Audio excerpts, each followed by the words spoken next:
Seja muito bem-vindo, está começando mais um programa As Liberais. Esse mês de julho é um mês muito especial porque nós comemoramos um ano de programa, né, Branca?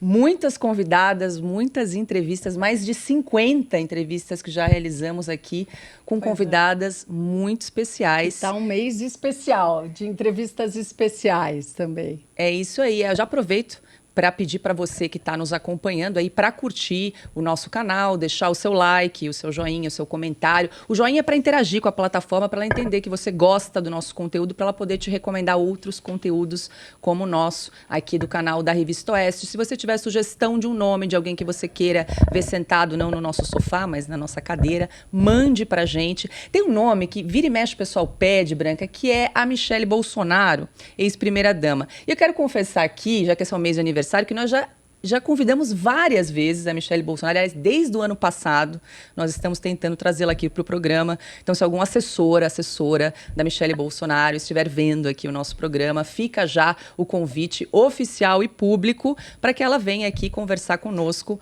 nas Liberais. Mas sempre mandem sugestões que, à medida do possível, a gente vai trazendo para conversar aqui nesse programa que entrevista mulheres com histórias interessantes para contar, como a nossa convidada de hoje, que é inclusive nossa colega, advogada, enfim, é polivalente, super versátil, a Branca vai apresentar. E, então, não esqueça, inscreva-se no nosso canal, ative as notificações, que é aquele sininho ali logo ao lado, para você receber também todos os alertas com a nossa grade de programação. Agora sim, Branca, vamos lá. Nossa convidada de hoje é a Priscila Menin. A Priscila é advogada, jornalista, empresária e presidente do Instituto Brasil de Investimentos e Cooperação Internacional, o Invest Brasil. Ela também é autora dos livros Minutos, Sabedoria, Boa Política e A Mulher na Política, uma História de Conquistas. Seja muito bem-vinda, Priscila. Eu falei certo o seu sobrenome? Falou tudo perfeito, você arrasou, como sempre. Que bom, obrigada, seja bem-vinda mais uma vez.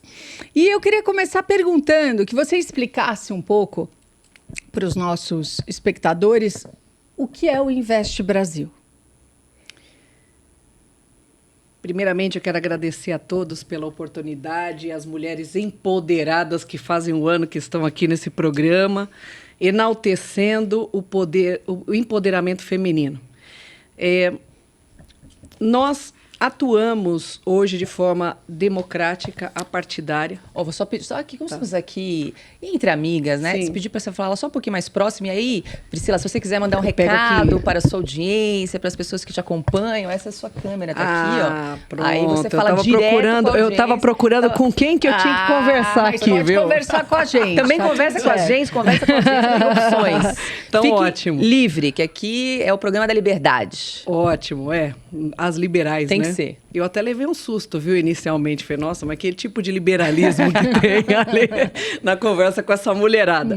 Mas, primeiramente, eu quero agradecer a oportunidade da gente demonstrar um pouco do nosso trabalho junto ao Invest Brasil, que é um trabalho que nós introduzimos através de um projeto de resolução no Senado, que é o 32 de 2021, que institui no Senado Federal a possibilidade da sociedade civil organizada interferir de forma técnica nas ações do poder público, do poder legislativo, atraindo investimentos internacionais e facilitando ações de compliance, de projetos, de infraestrutura para o melhor do desenvolvimento do país, né?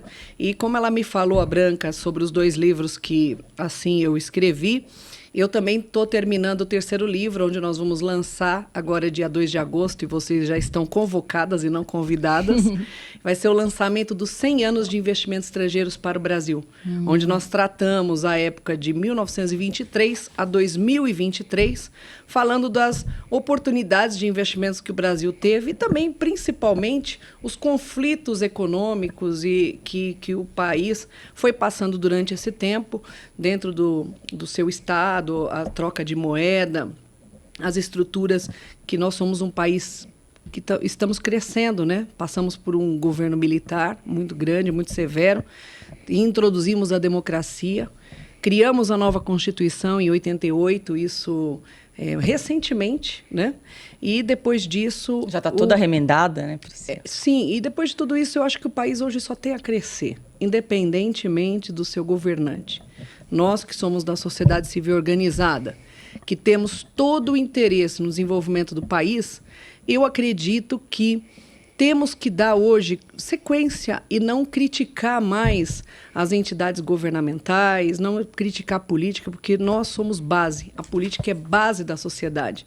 Temos que exercer a política para poder ter o desenvolvimento econômico, o desenvolvimento social, a capacidade também de demonstrar esse nosso eleitor e também o nosso ouvinte, essa nossa ouvinte, né, que eu espero que seja também de mulheres, que acreditem aí no seu país. Acredite que com as ações da boa política apartidária, com os interesses individuais que não se sobressaiam aos interesses coletivos, a gente tem condições aí de fazer um trabalho muito bom social, a entrega de desenvolvimento, de ações e a entrega de um legado que é para esse país, para os nossos futuros descendentes, os nossos próximos. Então, só para entender, esse Invest Brasil, esse instituto, ele é uma iniciativa do Senado Federal com a sociedade civil? A formação desse instituto? O instituto, nós criamos a lei, e esse projeto de resolução foi uma iniciativa do Senado, junto aos senadores. Então, o presidente nacional, que foi o relator do processo foi o Nelsinho Trade, o senador Nelsinho Trade, mas o autor do projeto de resolução foi o senador Isalci Lucas, do Distrito Federal. E nós temos membros senadores eleitos também, que são os eleitos. Ontem, inclusive, foi instaurada a nossa frente lá, eu estava em Brasília, e na instauração da frente ficou a senadora Mara Gabrilli e o senador Paim como vice-presidente nacional da Frente Invest Brasil. Mas todos os senadores que são membros da frente, eles são presidentes estaduais automaticamente. É dessa forma que a gente trabalha ações de forma apartidária para poder construir estruturas técnicas para o desenvolvimento do país, mas na captação e atração de investimentos estrangeiros para o Brasil. Então, o DNA do Instituto foi criado junto com a frente, mas para a gente trabalhar com pautas técnicas muito estruturadas dentro de um compliance. Nós temos hoje a Large Six, que faz para a gente toda a governança, o back-office, a estrutura do Invest Brasil, que é a Grant Thornton. Então, a Grant Thornton trabalha com a gente nessa parte de estrutura. A plataforma que nós temos é uma plataforma Gov do Banco do Brasil, e agora nós estamos preparados para começar a criar as missões e trazer, de fato, investimento estrangeiro para o Brasil.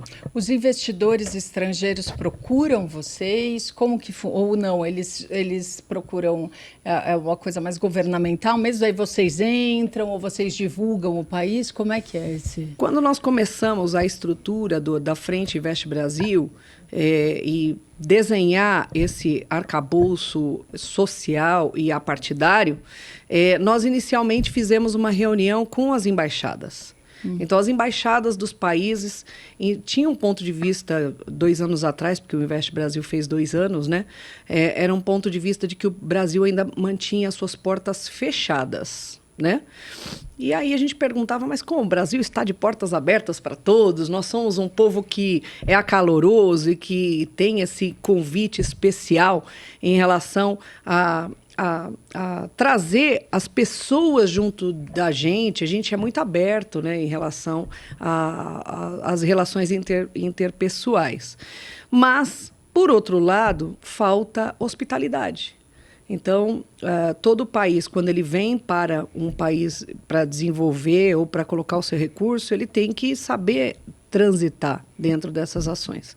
E nesse trânsito, você tem que ter a recepção já no aeroporto. Por isso que nós sugerimos a criação de salas de autoridades internacionais, que são pavilhões em alguns aeroportos que não tiver estrutura para receber essas autoridades, e a gente recepcionar já, desde do aeroporto, essas autoridades para vir buscar investimentos estrangeiros.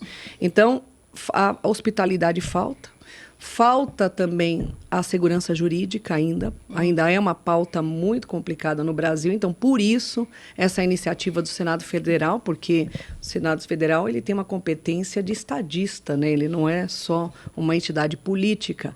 Então, é ele que estrutura as ações de governo, de município, de federação. Inclusive, existem grupos parlamentares que trabalham das legislações e atuam diretamente das legislações internacionais no intercâmbio internacional, né, legislativo. Então, nós resolvemos construir uma frente única dentro do Senado, que a frente do Senado Federal, se vocês entenderem, ele não é possível ser criado só com assinatura de senadores, como acontece na frente dos deputados. Por quê? Porque a competência dos deputados é a competência popular. Então, para o Senado Federal acontecer essa articulação, você precisa de um projeto de resolução. É diferente dos deputados, que era só um grupo de assinaturas, aí você faz o registro da frente, aí você tem os trâmites legais, né?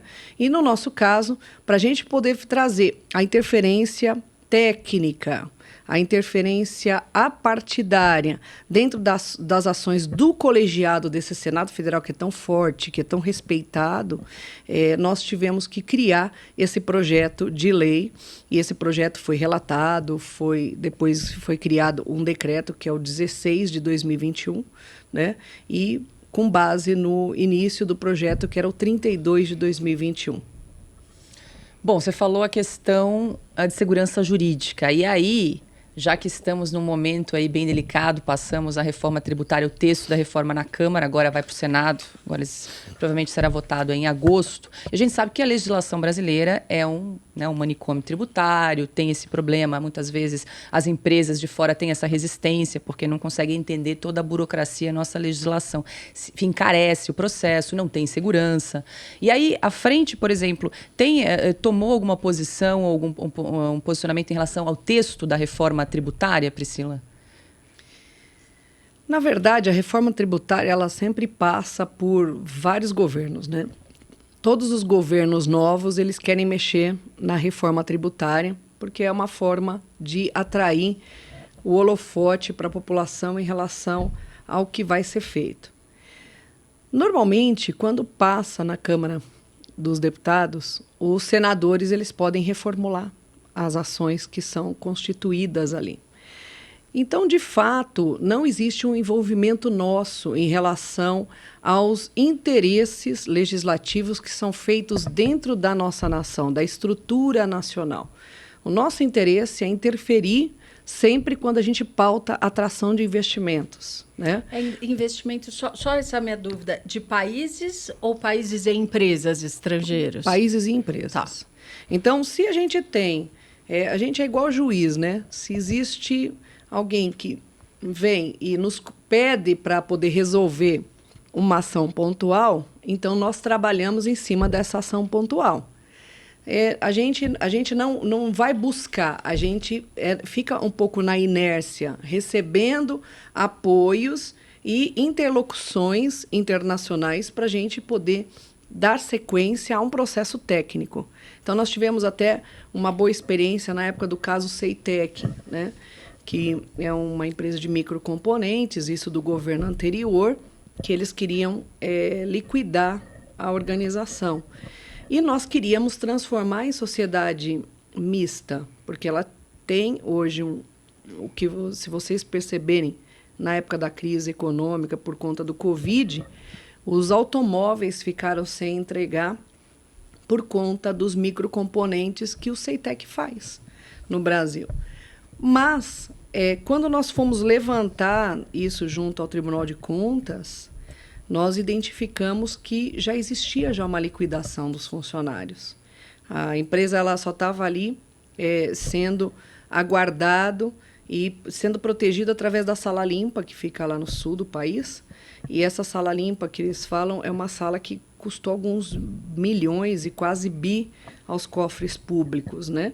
Então, nossa maior preocupação era desativar essa sala limpa, né? Então, nós fizemos todo um trabalho apartidário. O senador, na época, era oposição do governo da época, e ele, de forma apartidária, ele sentou com a gente para poder discutir, porque existia um interesse de investimentos estrangeiros. E aí a gente pergunta também, mas como que esse investidor conhece o Brasil? Hoje você não tem um portal único no Brasil, onde você pauta as informações e você identifica se aquilo é rentável para investimento ou não. Aí ele entra no Google, naquele famoso Google, e coloca lá Ceitec, aí fala, Tribunal de Contas bloqueia o caso Ceitec. Ministério do Trabalho bloqueia as ações. Partidos estão contra porque está diminuindo a capacidade de trabalhistas que vão para a rua. Mas, na verdade, é o seguinte, qualquer empresa internacional, quando ela tem interesse de investir no Brasil, ela não vai simplesmente desativar uma estrutura, mandar funcionários embora. Isso não existe. Toda empresa que tem compliance, ela vai manter os funcionários, vai passar por um período de transição para depois identificar realmente aqueles que têm interesse em trabalhar, outros não, que naturalmente eles acabam saindo da estrutura da empresa por falta de rendimento e de técnica ou até mesmo de reciclagem, entendeu? E as empresas reciclam as outras pessoas. Então, não existe a possibilidade de uma empresa vir para cá e trazer todos os funcionários de fora, né? Então, eles acabam capacitando os funcionários de dentro para poder ampliar. Então, mas existe a política, né? A política tradicional que vai contra o sistema para poder ali buscar um posicionamento político mais adequado, que também não é ruim, porque a política no país funciona dessa forma, né? Eu acho que é o pluripartidarismo que traz a democracia. Se a gente simplesmente, cada governo engole todas as informações que são passadas e aprova tudo, sem ter um mínimo de discussão, eu acho que não tem democracia. O que a gente vê muito também é o governo interrompendo um trabalho de governos anteriores, né? Sempre tem assim. Então, a gente tem uma quebra de tempos em tempos no Brasil. Por isso que é interessante a figura do Senado Federal, que são 8 anos. Sim. É um dos aspectos que a gente tem trabalhado e comentado com investidores internacionais, principalmente com as embaixadas, que o Senado Federal ele tem essa competência legislativa, ele traz segurança jurídica pelo tempo de 8 anos de mandato. Então, isso a gente consegue manter ações que às vezes são interrompidas por conta da política. E no futuro eu acho que tudo vai ser alinhado, eu acho que tudo é uma construção. Eu acabei de falar que o nosso país passou por um militarismo de 1923 até 88. Depois a gente teve essa abertura também da democracia, até mesmo da censura. E agora a gente está pautando por uma harmonia de interesses junto à política, junto à sociedade civil, que eu acho que a sociedade civil tem que começar a assumir o protagonismo dentro da política, cobrando daquele que ele votou, buscando não só meter o pau e falar mal dessas entidades, mas buscar capitais políticos importantes, porque temos hoje muitos profissionais na política que fazem um trabalho de excelência. Então, o Brasil, ele precisa, e eu falo aí, minhas amigas, que vocês têm que acreditar no nosso país como eu acredito. Eu só entrei nessa porque eu acredito no meu país, eu amo o meu país, eu quero o melhor para o meu país. Então, quando você faz isso, você quebra a corrente da decepção, a corrente negativa, e começa a transformar a política do país na corrente do bem. Então, essa é a minha missão. Agora, Priscila, vocês começaram, foi criado em 2021, né? O Invest Brasil. De lá para cá, que ações práticas, assim, vocês conseguiram implementar? Primeiramente, nós buscamos a implementação jurídica, né? Técnica, porque não adianta a gente montar uma estrutura e viver essa estrutura de forma aleatória. Eu acho que, assim, as frentes parlamentares tradicionais, elas têm um rito diferente do que nós estamos construindo.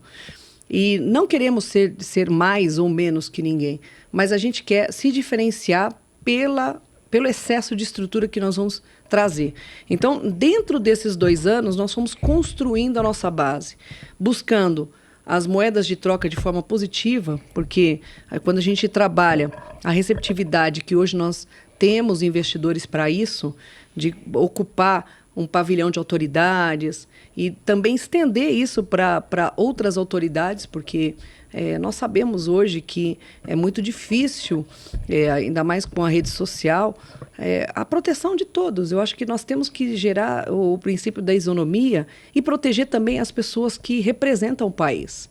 Então, nós identificamos que, trazendo esse pavilhão, estruturando também hotéis de luxo em todos os estados, a gente consegue trazer investidores para conhecer o local. E quando ele conhece o local, ele passa a identificar quanto que vai ser o retorno de investimento e a oportunidade. Exatamente isso. Então, nós temos um COP30 em 2025 para entregar, que é no Belém do Pará. Então, assim, hoje nós não temos ali uma infraestrutura, uma rede hoteleira para receber esses países internacionais. Então, a gente tem que trazer esse mínimo de infraestrutura. Então, é isso que nós estamos montando.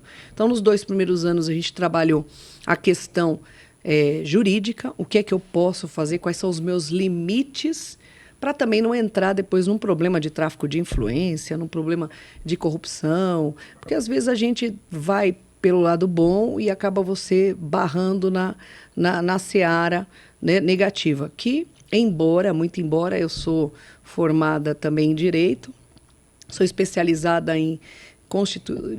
na constitucional, né? Fiz pós-graduação eleitoral e também passei por uma bagagem boa criminal. Então, eu fiz de tudo quando eu escrevi o Estatuto do Instituto, que tem 79 páginas, né? Eu fiz de tudo para evitar qualquer tipo de problema, interferência no campo político e partidário. E partidário, exatamente. Priscila, você falou, está lançando agora, né? Vai lançar em breve os 100 anos de investimento estrangeiro no Brasil. Sim. Em alguma época, ou qual a época que foi mais fácil, mais tranquilo, que esse investimento chegou mais ao Brasil? Por incrível que pareça, nós tivemos 2 oportunidades que me chamou a atenção, né? Foi em 1930, mais ou menos, com Getúlio Vargas. O que ele fez ali? Ele estava apoiando a Alemanha, estava em meio à Guerra Mundial ali, e aí os Estados Unidos começou a se aproximar dele. Então, ele trabalhou muito bem a questão da moeda de troca americana. E aí, nessa brincadeira, o próprio Roosevelt, que era o presidente da época, convidou o Walt Disney para vir para o Brasil e criar a política da boa vizinhança através do Zé Carioca. Aí eu achei demais aquilo, porque o Zé Carioca é mais velho do que o Mickey Mouse, né?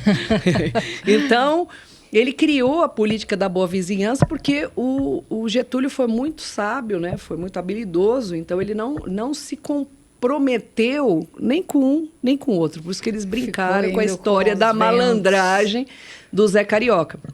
Isso abriu o mercado brasileiro, a gente acabou sendo também consumidor americano, por isso que a gente tem muitos desses resquícios aí da cultura americana, né? Então, a Carmen Miranda também foi projetada.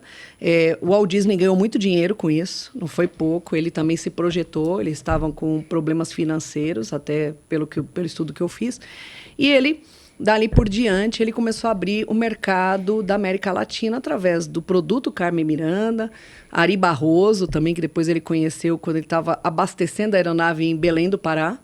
Ele parava, porque antigamente acho que o voo não ia direto, eles paravam lá para abastecer, daí conheceu Ari Barroso, conheceu Aquarela do Brasil, ficou louco pelo país e começou a investir.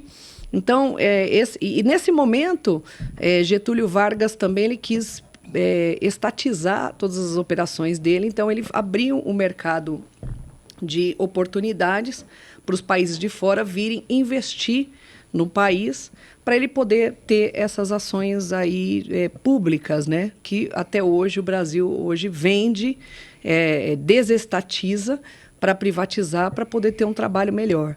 Mas o Getúlio foi um pioneiro nisso. Depois começaram a oscilar, né? Então as políticas foram oscilando, aí uma hora cresce um pouquinho, outra hora baixa. Teve um segundo boom depois da Constituição de 88, porque ali também normalizou as ações, acho que ficou um pouco mais claro a nossa política.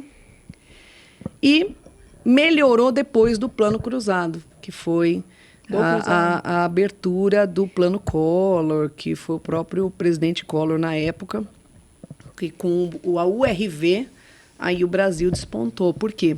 Com o real? Com o real.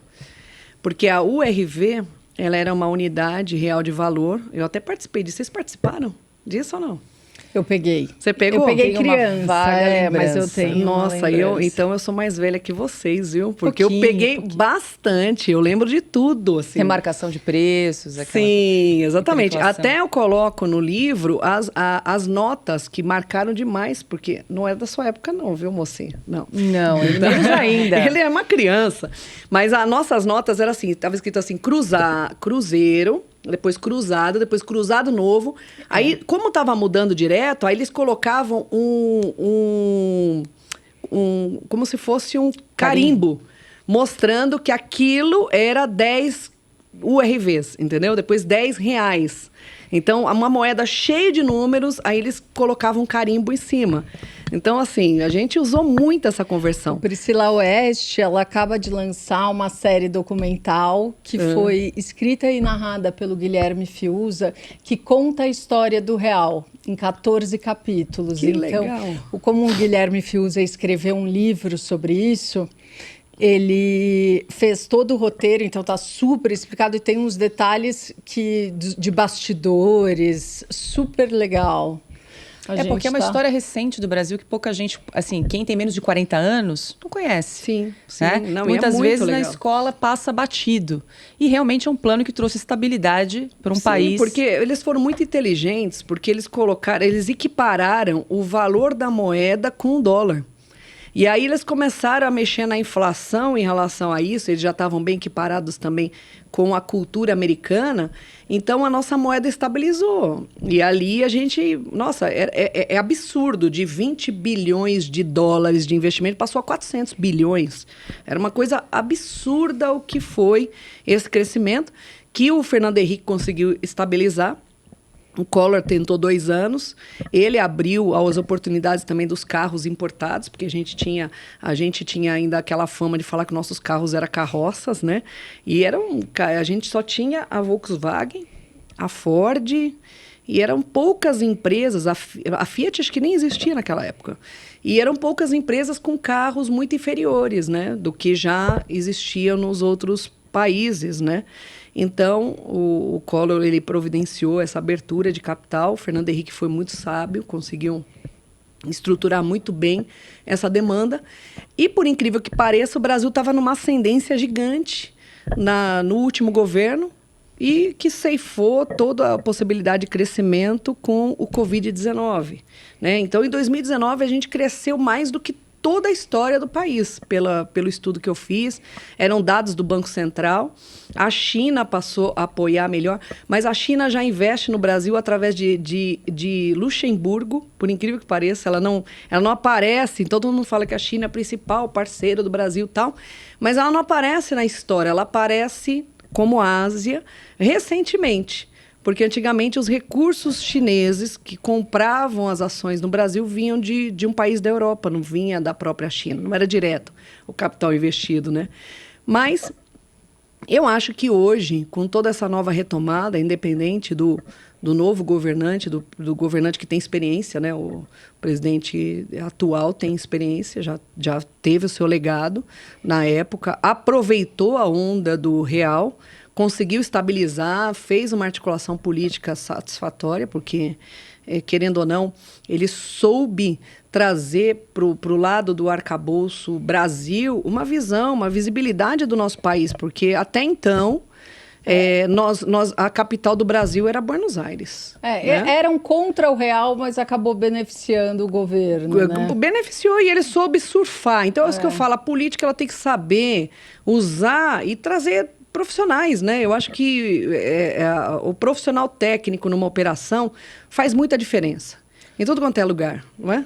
Igual vocês aqui, que são profissionais. Antes a gente dar sequência aqui no bate-papo, a Priscila, quando chegou aqui, perguntou o nome As Liberais, por que Revista Oeste, né? Sim. E aí eu vou pedir para a Branca explicar, porque a gente sempre fala das liberais. Mas também eu acho que é importante, às vezes as pessoas perguntam por que o nome Oeste. Sim. Nós temos um pacto, né? Que fica no nosso site para explicar de onde vem esse nome, por que Oeste, inclusive, né? É um dos ícones, mas acho que vale a gente ressaltar aqui no programa e convidar quem nos acompanha aqui também para assinar a nossa revista digital. Eu acho que, primeiro, a gente vai colocar aqui também o link para quem se interessar, para quem quiser assistir essa série documental do Guilherme Fiuza, vale muito a pena, como eu falei. É só você clicar aqui, acessar esse link ou clicar no QR Code. Vamos ver como vai ser mais fácil a gente mostrar. E daí você vai ser levado a essa página e dar uma olhada, porque está realmente muito especial. Sobre a Oeste, ela foi criada, o nome Oeste, ele surgiu porque a revista, o nosso site, nós temos uma postura clara, princípios claros, valores claros, que é uma defesa incondicional da liberdade de expressão, do liberalismo econômico, da democracia, do capitalismo moderno. Então, eu também queria fazer um convite, porque se você acredita nesses princípios, acredita nesses valores, assina a Oeste. A gente não aceita dinheiro público, não tem R$1 de empresa estatal, de partido político ou de políticos aqui na Oeste. Então, é a sua assinatura o que mantém esse programa, o Oeste Sem Filtro, o Estúdio Oeste, o Oeste Cast, o nosso site, a nossa revista. Tá aí, então, na tela. revistaoeste.com/assine, então é só apontar a câmera do seu celular para esse QR Code aí que está aparecendo. Depois a produção vai inserir também o oestecursos.com para você também adquirir a série documental escrita e narrada pelo Guilherme Fiuza, que realmente está imperdível. Agora, Priscila, voltando aqui para o nosso bate-papo, você estava falando que vocês estão trabalhando para ter, por exemplo, uma sala para as autoridades nos aeroportos, né? É que no Brasil falta tudo, né? Eu visitei recentemente Lençóis Maranhenses, que é um dos lugares mais lindos desse país, assim, quem não conhece, visite. Mais lindos do mundo. Do mundo, que é um negócio, assim, impressionante. Vá na época das cheias, preferência ali junho, ali, quando as piscinas estão cheias. E, assim, as estradas, para você chegar de São Luís até Lençóis, você vai rezando do começo ao fim, porque os buracos não são crateras, são crateras assim que cabe um carro dentro. Uma vergonha. Chega, a rede hoteleira péssima, infraestrutura péssima, restaurantes. Ali até que tem alguma coisa. Mas falta tudo no Brasil. E aí, como é que vocês trabalham também com o executivo? Porque tem que ter essa conversa, essa sinergia, por exemplo, com o Ministério da Infraestrutura, né? Turismo, 6 meses, turismo não fez nada. Acabamos agora praticamente de trocar a ministra do Turismo, que não tomou uma iniciativa até agora. Como é que é esse intercâmbio? Nós temos, por exemplo, o presidente da Apex, da associação ali da produção com exportação, né? Para levar o nome do Brasil lá fora. O cara não fala inglês, o Jorge Viana. Teve até a posse dele suspensa por conta desse critério que ele não atendia. Como é que está esse intercâmbio de diálogo com o executivo e com essas pastas que são fundamentais para você fomentar investimento estrangeiro? Suas perguntas são bem pertinentes. Eu quero até voltar uma página atrás para continuar o o raciocínio da Branca, quando ela fala que a Oeste não recebe recursos de ninguém, de política e nem nada. O Instituto Investe Brasil também não. Nós somos uma iniciativa privada, embora nós temos o status do público por conta da Frente Parlamentar Investe Brasil do Senado Federal. Mas o Instituto ele é capitaneado por empresários brasileiros, empresários internacionais, pessoas que queiram discutir de forma técnica as ações de investimentos e de transformação do país em todos os segmentos. Então, nós vamos tratar, inclusive, também a Agenda 2030, que são os 17 Objetivos de Desenvolvimento Sustentável. E nesses 17 Objetivos de Desenvolvimento Sustentável, a gente equipara toda a democracia do país junto à sustentabilidade das agendas que são tratadas de forma colegiada dentro do país, do planeta, e o Brasil faz parte desse ecossistema. Quando você fala Lençóis Maranhenses, e a gente fala de turismo, o turismo no Brasil realmente ainda é muito sensível e pouco desenvolvido. Nós temos, sem dúvida alguma, grandes naturezas e particularidades que o planeta não tem. Se a gente falar também de Alter do Chão e o aquífero Guarani, nós estamos falando dos dois maiores aquíferos do planeta. Só o Alter do Chão, se acabar com a água do planeta, ele abastece o planeta por 250 anos. Então, essa irresponsabilidade do meio ambiente, essa falta de exploração, se dá à falta de tempo também dos governantes. Vamos imaginar que eles ficam 4 anos fazendo política. Se coloca no lugar de um político também. Às vezes a gente quer atirar pedras e falar que todos são irresponsáveis. Mas por 2 anos, ele tem que montar a estrutura de base dele, dentro do Congresso Nacional. E esse representante também, que é o Poder Executivo, ele também tem que pautar a equipe dele. Você, por exemplo, você não chega acéfala. Você não chega aqui num programa sem ter uma pessoa de edição, sem ter um técnico, um assistente. Então, você tem uma equipe de produção. Então, você tem que montar uma equipe. Às vezes, você leva tempo para montar essa equipe.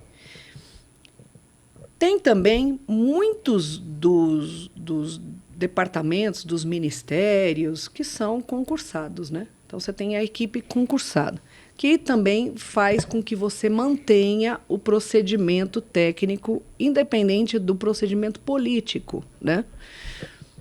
E aí a gente fala também dos 2 anos subsequentes, que já é um período eleitoral. Então, qual é o tempo útil que um parlamentar tem para poder resolver, de fato, algumas ações que não são emergentes? Não tem tempo. Mas que também ficou errado, assim, né? É ruim isso de você usar 2 anos dos 4 para campanha, entendeu? Do jeito que acontece hoje para quem tenta uma reeleição. Mas, assim, eles trabalham demais. Eu não quero aqui chegar a falar os mínimos fazem isso. Poucos parlamentares fazem isso. Mas se você for a Brasília, que eu te faço um convite, eu acho que é importante a gente estar lá no dia a dia para a gente conhecer, eles trabalham demais. Tem um grupo de parlamentares, ontem mesmo, lá em segunda-feira, né, o senador Isalci estava andando no Senado, fez uma sessão plenária do bombeiro, depois ele fez... Então, essa é a parte política, né? Então, ele homenageou os bombeiros, e aí, voltando do almoço, tinha umas crianças de escola conhecendo o Congresso, porque o Congresso é aberto de segunda e sexta-feira para o público também poder entrar e também para essas excursões. Aí a professora fala assim para o senador: poxa, senador, eu achei que a gente não ia pegar nenhum senador hoje, segunda-feira, trabalhando. Mas são poucos. Segunda e sexta são poucos. Muito poucos, mas existem. Então, o que a gente tem que trazer? Holofote para aqueles que trabalham. E não generalizar. Não adianta a gente falar, por exemplo, mulheres, antigamente, elas eram taxadas com vários tipos de particularidades. E a gente não generaliza.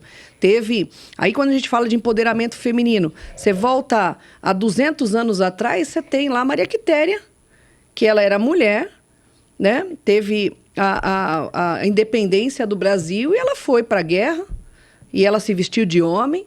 Qual foi o pai que falou para ela assim, você não pode, né? Ela sabia que não podia, ela sabia que não fazia parte do escopo feminino estrutural. Ela se empoderou e foi para cima e fez acontecer. E depois, quando descobriram, ela era uma das melhores estrategistas de artilharia. Entendeu? Não, então ela não pode sair, ela vai ter que ficar. Depois ela foi reconhecida. Então, assim, a partir do momento que a gente sai da inércia e começa a entrar lá dentro e ver que existem possibilidades de você ajudar, você consegue ajudar.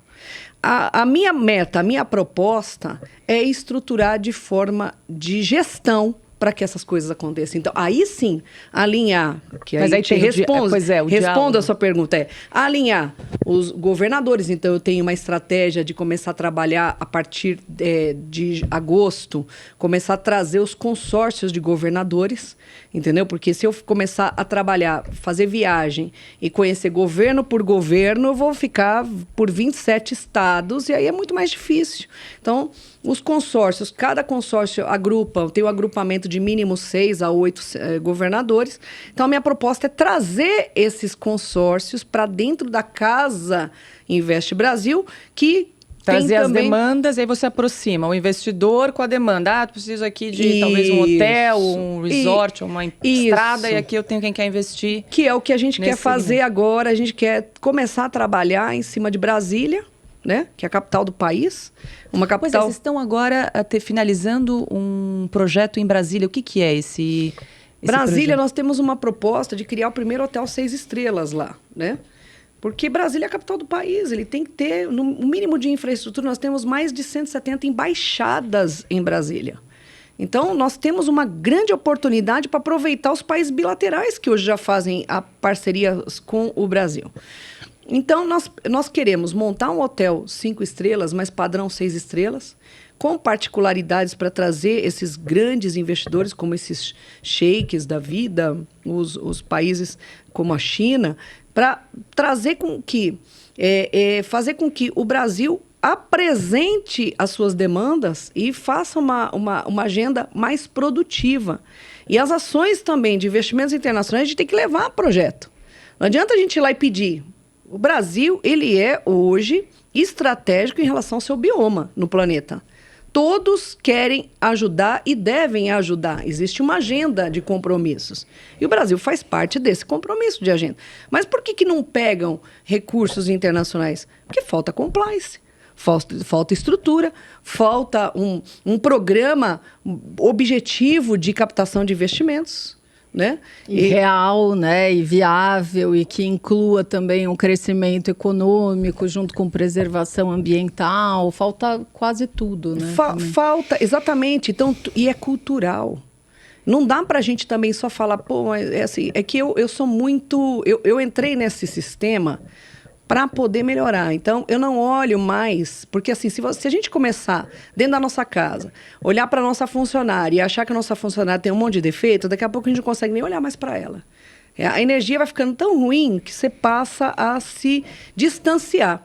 Eu não entro dentro do Senado, dentro do Congresso, com a visão negativa das coisas. Eu passo a enxergar o ser humano que tem ali. E olho para ele e falo assim, ser humano, você chegou ali com voto. Você tem um voto popular, as pessoas votaram em você.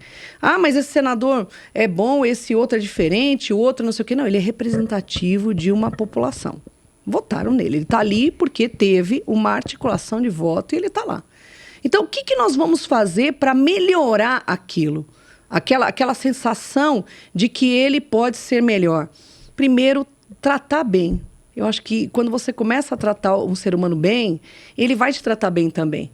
Por exemplo, no aniversário dos 2 anos de Investe Brasil, como eu fiz um aniversário não político, a gente levou tudo quanto é tipo de pessoas estratégicas, então tinha ali o Poder Judiciário, tinha Ministério Público, empresários de renome, inclusive a Carla Sarni estava lá, que é da Sorridentes, e que eu, infelizmente, não consegui identificá-la por conta do cerimonial, porque eram todas as autoridades que estavam ali.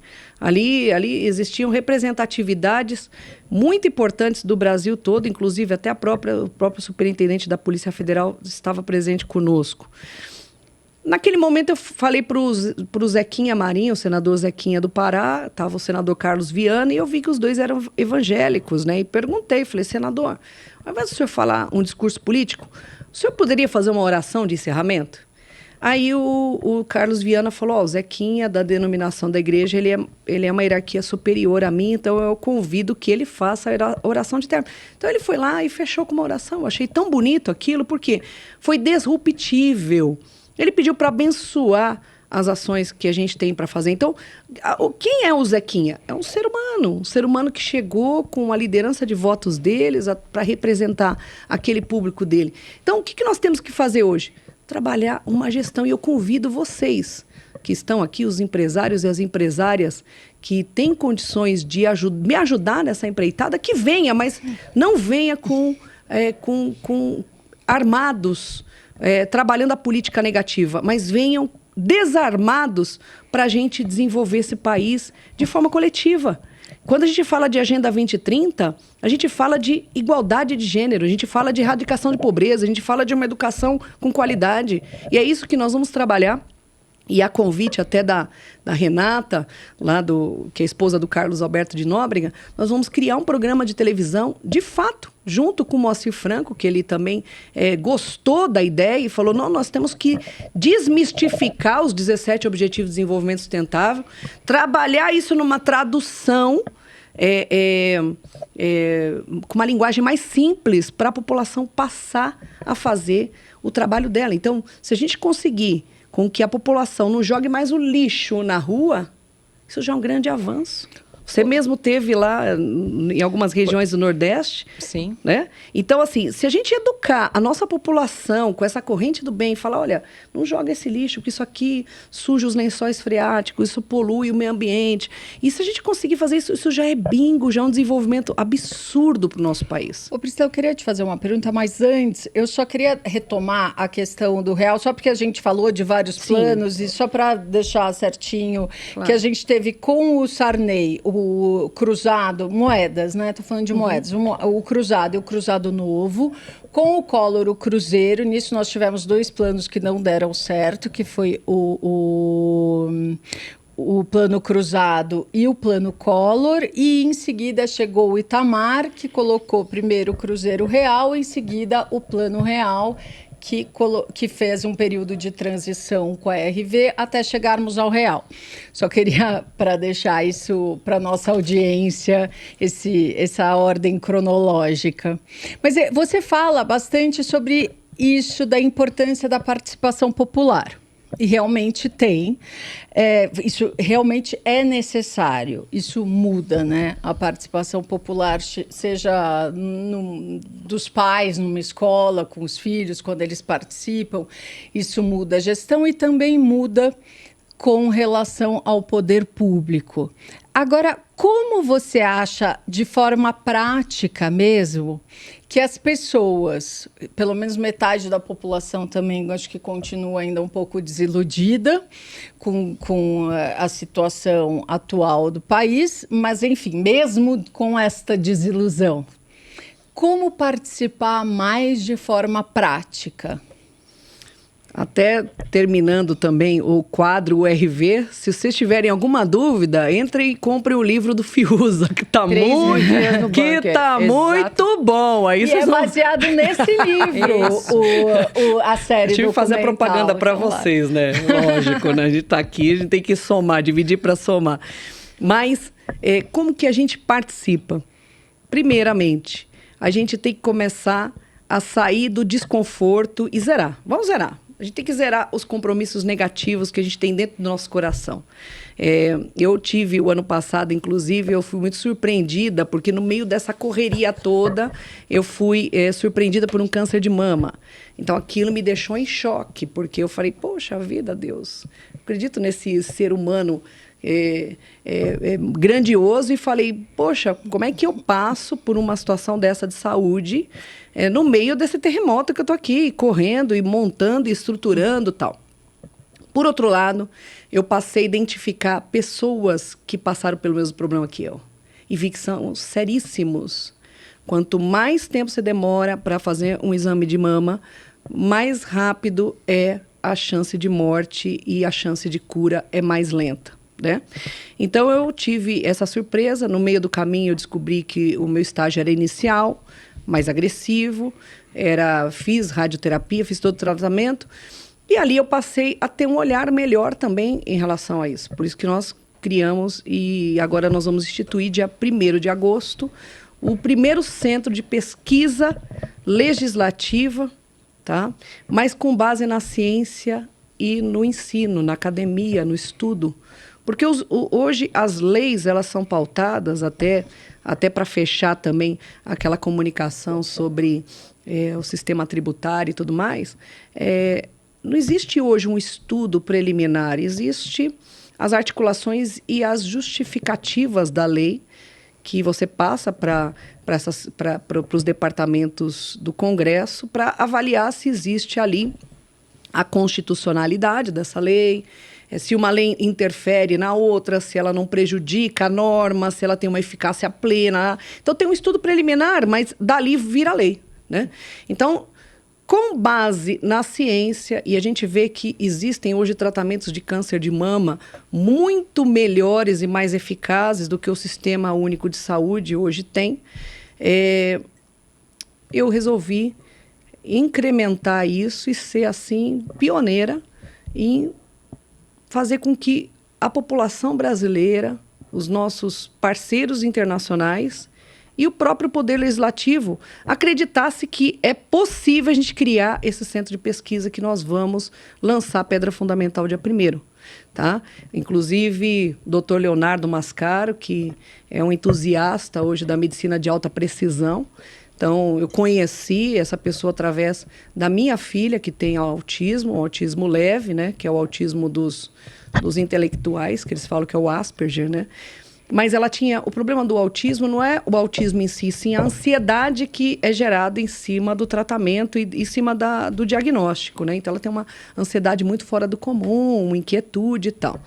E eu passei a levá-la para fazer esse tratamento, porque ela estava fazendo pós-graduação, uma criança de 15 anos, fez 16 anos agora, esse ano. Ela estava fazendo em janeiro pós-graduação em veterinária na USP, porque ela foi convidada, porque ela tinha um hiperfoco em relação à anatomia animal, olho, em especial olho, né? E aí a Angélica, que é a diretora lá da USP, ela falou, não, traga a tua filha que eu trago ela para um programa, inclusive de inclusão social, e ela faz junto com as pessoas de pós-graduação. E ela aprendeu a dissecar animal, fez, tirou. Então, assim, ela amadureceu demais, porque ela entendeu o compromisso que ela tinha que ter com a escola, porque até então ela não estava indo bem na escola, porque ela achava que não tinha conexão com o que ela queria, e hoje ela entende que ela tem que passar por esse processo, então ela amadureceu. E a própria Angélica falou, você conhece neurofeedback? Eu falei, não, nunca ouvi falar. Ah, então isso aí veio do Canadá, Estados Unidos, já tem há muito tempo, e no Brasil ainda não existe uma regulamentação. Mas o negócio é espetacular, isso vai fazer com que sua filha não tome mais medicamento. E aí eu fui, né, você tem um filho... E você quer o melhor pelo teu filho. E o que você mais preza para um filho? A independência dele. Se ele conseguir andar pelas próprias pernas, pronto. Já cumprimos a nossa missão nessa terra, porque não temos muito o que fazer, porque todos têm os DNAs únicos e preservados e cada um vai deixar o seu legado, né? E aí, essa menina foi para lá e começou a fazer o tratamento. Aí no começo ela falava, eu não gosto porque... mela tudo minha cabeça, eu saio de lá, tenho que lavar o cabelo e que não sei o quê. Mas depois ela passou a ficar mais calma. E ela entendeu o processo. E falei para ela, filha, com 1 ano e meio você vai estar curada. E não curada do diagnóstico, mas curada de ser um ser humano melhor. De poder lidar com a ansiedade de forma diferente. Equilibrar os sintomas. Equilibrar os sintomas. Isso é a cura, isso é a coisa melhor que tem na sua vida. E ela aceitou o desafio, então ela tem ido. E assim, adolescente, imagina uma adolescente autista que vive no mundo dela e que não quer ficar perto de pessoas e que, de certa forma, aquela máscara que ela põe na cabeça é uma invasão, né? Você coloca, você está invadindo e segurando ali o tempo todo. Mas ela está passando por isso. Hoje ela não toma nenhum medicamento. Ela chegou a tomar aqueles remédios para foco, tipo Venvance, Concerta. Depois ela chegou a tomar melatonina para dormir, porque eu nunca quis dar calmante para ela, né? Nunca quis colocar tarja preta, instituir, porque eu achava que aí é um caminho sem volta, né? E eu dava melatonina, então nem melatonina hoje ela toma. E ela, outro dia, minha funcionária falou para ela assim, para mim: "Ô, Priscila, você deu alguma coisa para ela? Porque ela acordou 11 horas hoje." Então, assim, não que seja ruim ela acordar 11 horas, mas ela nunca, desde pequena, acordou 11 horas. Aí ela se vestia como a gênero, assim, se vestia de calça de moletom, camiseta. Ela não se identificava em nenhum gênero sexual ali. E aí ela estudou muito também sobre essa condição do LGBTQIA+, que eu aprendi muito também com ela, porque eu não tinha ideia, né? Porque na minha época era GLS só, né? Aí ampliou, hoje ampliou por condição. Eu acho que existem várias pessoas de formas diferentes. E ela agora está no mundo gótico, então ela se veste de mulher, mas toda gótica. Aí pintou o cabelo de roxo, agora pintou de preto de novo. Então ela está se redescobrindo. Isso é importante, isso é o processo de amadurecimento do ser humano. Então, para mim, eu fico orgulhosa de saber que existe algo que você não precisa medicar e faz com que ela desabroche, né?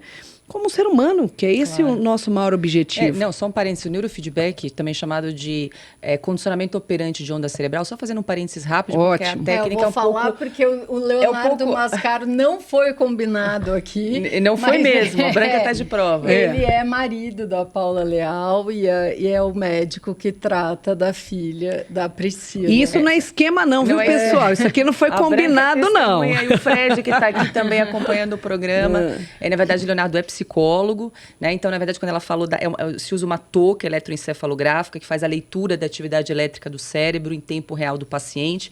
E é como se fosse uma fisioterapia para o cérebro. Você ensina o cérebro a trabalhar de uma forma diferente. Então, para tirar a pessoa da condição, seja ela depressão, ansiedade, déficit de atenção, toque, irritabilidade. Então, é uma técnica que tira a pessoa, muitas vezes, de uma condição de usando medicação por muito tempo, né? Porque ela recondiciona a atividade elétrica do cérebro. A medicação não faz isso. A medicação ela só mascara, mas ela não corrige. Então, isso fica para um outro programa, né? Explicar, mas acho que era importante só fazer esse parênteses. Estará em breve no Westcast. Já fica o convite aqui. Você viu, Leonardo? Tá vendo? Um marketing gratuito para você, viu? A gente está se encaminhando aqui para o finalmente da entrevista. Você falou desse centro de pesquisa que vocês vão lançar aí a Pedra Fundamental no mês que vem. Isso. O que é esse centro de pesquisa? Quem financia esse centro? Vai ser totalmente da iniciativa privada.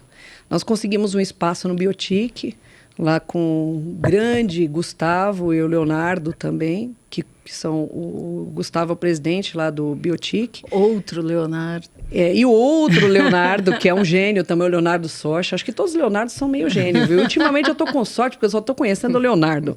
É Leonardo e Alexandre na minha vida, é incrível. Mas, e esse centro, a gente vai iniciar, né, a Pedra Fundamental, porque espaço físico ali ainda a gente não tem. A gente está tentando estruturar um espaço, querendo pegar um inicial, porque o neurofeedback a gente já começa a testar, a gente consegue testar, né, imediatamente, mas quando a gente for trabalhar com nanotecnologia, biotecnologia, a gente vai falar de cannabis também, porque o cannabis, pelo estudo e pelo aprendizado, a gente identificou que ele precisa ser, até o cultivo dele tem que ser desenhado, porque ele é um produto que ele puxa todos os materiais pesados da terra também, os positivos e os negativos. Então, muitas das vezes, essa autorização da Anvisa para poder autorizar o medicamento, eles não têm hoje o controle de se aquela espécie, aquela planta, ela está sendo bem cultivada e qual é o local que está sendo estruturado isso. Então, dentro desses parâmetros, nós vamos criar também um laboratório para mostrar como que funciona isso, que tipo de experiência que a gente vai ter. Hoje tem o cannabis, que ele não tem um THC, que é brasileiro. Então, nós vamos colocar junto para realmente comparar se realmente esse cannabis ele é tão potente como o cannabis que tem a propriedade do THC, que é o alucinógeno, que para algumas doenças crônicas, de dores e e espasmos e tudo mais, é necessário colocar um pouco do THC. Mas tudo isso, ele é dosado através do DNA. E aí eu descobri, nessas conversas, nessas entranhas, que o cannabis ele não vai ser considerado nem medicamento, nem homeopático, e sim, ele faz parte do sistema endocannabinoides, que nós temos esse sistema dentro do nosso corpo. E esse sistema, o cannabis, ele regula, porque o cannabis vegetal, ele é melhor do que o sintético, e ele regula esse sistema do corpo humano, né? Mas como é que você identifica qual é a dosagem? Que hoje é o maior problema disso, é como dosar, né? Porque o pessoal fala assim, testa 5 gotinhas, depois 10. Não funciona assim, eu acho que você tem que ser mais preciso. Sim. E a medicina de alta precisão também identifica que o DNA é o fator crucial para poder você não intoxicar a pessoa e sim tratar o sistema endocannabinoide dela, né? Então, isso são avanços. Eu acho que assim, eu adoro a parte do avanço. A gente vai tratar também avanço na educação, pelo amor de Deus. Todo mundo sabe, quem é mãe aqui, que a pandemia, todo mundo fala, mas a pandemia ajudou a informatizar a população. Pessoal, eles colocaram uma educação tradicional, atrasada, não é? Vocês que são mães aí, vocês sabem o que eu passei também, entendeu? Colocaram um monte de atividades para as mães fazerem em conjunto, porque que criança que vai se responsabilizar e entrar no computador, fazer aquelas milhares de atividades, assistir aula, porque o trabalho triplicou, né? Então, assim, não modernizou a educação. Então, nós vamos trabalhar, e vocês que estão em casa, também façam apelo. Quem tiver envolvido com essas ações e quiser colaborar com o nosso sistema, venham. Aqui nós vamos estar de portas abertas às universidades, às indústrias de fora, às empresas que quiserem participar desse programa para a gente buscar a ciência e a academia para poder criar uma legislação mais adequada. É essa a nossa missão que nós vamos fazer, e de iniciativa privada, sem nenhum investimento público, tá? Só graças aí, agradeço, Gustavo, pela sua receptividade, de estar nos colocando dentro do espaço do Biotic, que é um espaço público, né? Nós não vamos pagar nada por esse espaço, mas nós vamos construir aí uma área de pelo menos 2.000 metros quadrados de laboratórios, de ciência que vem de fora, para modernizar tanto as ações da medicina, como também na medicina de alta precisão e as ações digitais, né? A comunicação digital, o desenvolvimento de ativos digitais também, que isso hoje é muito falado, mas a gente tem que ter muita cautela. Então, tudo que gera, às vezes, amanhã, um desequilíbrio no nosso ecossistema, por isso que a lei hoje não aprova com tanta facilidade, é para a gente, de fato, quando aprovar sabendo por quê e quais são as condições que, de fato, são favoráveis para o desenvolvimento das pessoas, atração de investimentos também, com uma lei mais modernizada. É isso aí. Bom, eu vou pedir só para você deixar depois a sua rede social, para quem quiser entrar em contato. Eu queria esse sorteio. O nosso quadro aqui das liberais. Escolha uma pergunta surpresa. Eu vou atrasar porque eu fiz de propósito aqui, viu? Produção selecionou. Ó, vou fazer um sorteio aqui. Tá vendo? Aqui a mulherada é terrível, viu? A gente, para falar em assunto, a gente fala muito, viu? Quer ler, Branca? Deixa eu ver. Tchan, tchan. Se pudesse definir o poder feminino, como você descreveria? Essa veio para você. Essa foi especial. Tinha várias aqui, mas essa especial para Priscila. Quando a gente fala de poder, você sabe que uma das coisas que eu sempre fui, eu nunca fui feminista, porque eu não acho legal. Eu nunca passei por uma discriminação por ser mulher. Nunca. Assédios, alguns, né? Mas discriminação nenhuma. Eu sempre trabalhei em multinacionais, em empresas importantes dentro do cenário global, inclusive na política, e eu sempre me posicionei como pessoa, né? Então, eu sempre falo que o poder feminino não existe o empoderamento. Nós nascemos com o poder feminino. O empoderamento feminino é aquela que não sabe o poder que tem. Então, o que nós temos? Um poder que emana. No livro A Mulher na Política, uma História de Conquistas, eu comento que a mulher tinha poder antes do monoteísmo, quando o planeta era politeísta. Porque existia o deus da água, o deus do fogo, o deus da lua, não sei o quê. E a mulher, por sua sensibilidade, porque a mulher tem uma intuição, né? Quando ela fala para o marido, não faz, você vai dançar, dança. E quando a mãe fala para o filho, é a mesma coisa, né? Então, esse poder da intuição que a mulher tinha e o fenômeno de ter um filho, né, dava a ela, antes do monoteísmo, o poder feminino. Então, a mulher mandava. A mulher é cíclica. Você pode ver que faraós tinham mulheres. Era muito comum o poder. E por que a mulher perdeu isso? Por causa dos nossos românticos italianos, né? Porque é o Império Romano que criou, né, o monoteísmo, que colocou usando o pátrio poder, até porque os homens iam muito para a guerra e as mulheres ficavam com todas as posses e a educação em controle dessa criança. Hoje, o que é o poder feminino? É você tomar posse das ações que você quer fazer na sua vida.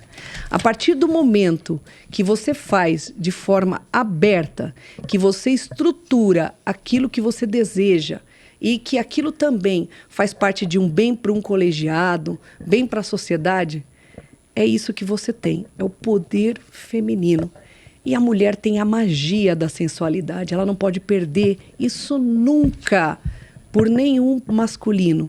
Ela tem que ser intuitiva, ela tem que continuar trazendo seus valores, ela tem que ser mãe, tem que ser amiga, ela tem que ser do bem, tem que abraçar as pessoas e não ficar com medo de achar que essa intuitividade, essa espontaneidade da mulher atrapalhe esse poder que ela tem, que é único diante do universo. E parabéns vocês duas, maravilhosas! É isso aí, mulher tem que ser o que ela quiser. É isso aí. Né? Obrigada. Até não fazer nada, viu? O que ela quiser. Eu acho lugar que de se mulher ela onde não ela quiser. E eu falo, se eu tivesse um marido rico e tivesse uma pessoa que falasse assim pra mim, a partir de hoje, meu amor, você só vai fazer academia. Você não ia aguentar.